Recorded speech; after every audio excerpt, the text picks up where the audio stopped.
Entramos agora no capítulo 5 e vamos falar do servo sofredor, a anatomia da substituição. Isaías 53. Vamos juntos mergulhar mais um pouco na profundidade teológica do famoso capítulo de Isaías 53, que você já deve saber decor. Este capítulo não é apenas um relato de dor, é a explicação do profeta de como verdadeiramente seria o pagamento. Aqui, o sofrimento de Jesus deixa de ser apenas um exemplo de coragem e se torna o fundamento principal da nossa salvação. Conectaremos a profecia antiga com a realidade da substituição penal, ele em nosso lugar. Mas ele foi ferido por causa das nossas transgressões e moído por causa das nossas iniquidades. O castigo que nos traz a paz estava sobre ele, e pelas suas pisaduras fomos sarados. Isaías 53, 5. Se queremos entender a gravidade do nosso pecado e a profundidade do amor de Deus, nós não devemos olhar para uma lista de regras religiosa, mas para as costas de Jesus no pretório e para suas mãos no Calvário. 700 anos antes de Jesus nascer, o profeta Isaías recebeu uma visão que parece um relatório de um médico legista misturado com um hino de adoração. Ele viu o Messias não como um rei conquistador montado em um cavalo branco, mas como um servo sofredor. Jesus teve mesmo a necessidade de sofrer e passar tanta dor?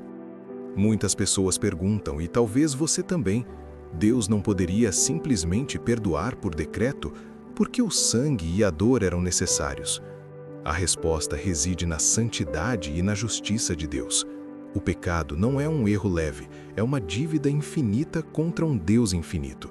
Para que houvesse perdão sem que a justiça fosse violada, o castigo precisava ser executado.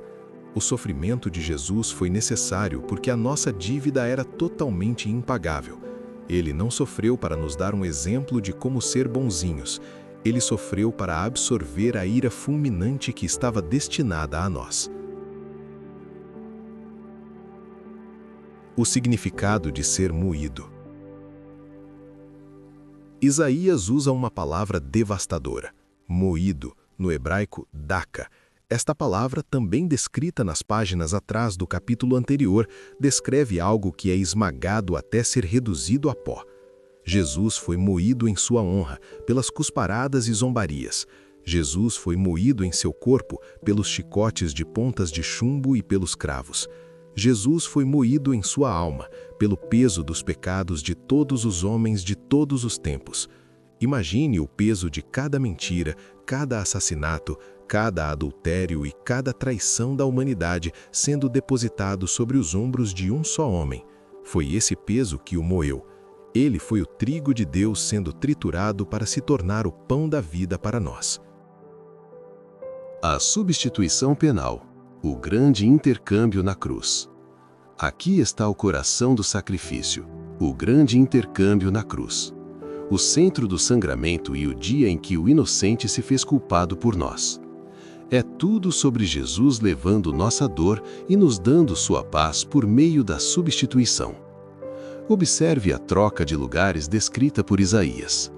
Nós fomos os rebeldes, ele recebeu as feridas. Nós fomos os criminosos, ele foi moído. Nós deveríamos estar em guerra com Deus. Ele recebeu o castigo que nos traz a paz. Na cruz ocorreu a maior transação da história.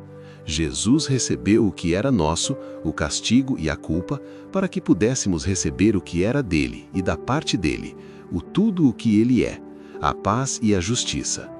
Ele foi tratado como nós merecíamos ser tratados, para que pudéssemos ser tratados como ele é tratado pelo Pai. O propósito da dor, o fruto do seu trabalho. Vamos partir para o final deste capítulo observando uma preciosa nota de triunfo. Ele verá o fruto do trabalho de sua alma e ficará satisfeito. Isaías 53, 11. Jesus não morreu em vão. Cada cicatriz nele produziu uma cura em nós. O sofrimento dele foi o preço da nossa total alforria. Por mais dolorida e sangrenta que foi a morte dos profetas e dos discípulos, nenhuma se compara à dor do Mestre. Pois, enquanto Estevão morreu como uma testemunha, Jesus morreu como o Redentor.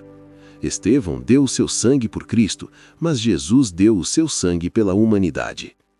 Caro leitor, uma pergunta para sua reflexão.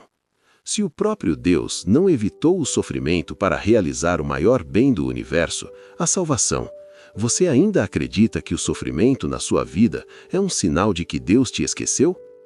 Esta é talvez a pergunta mais íntima e humana do livro.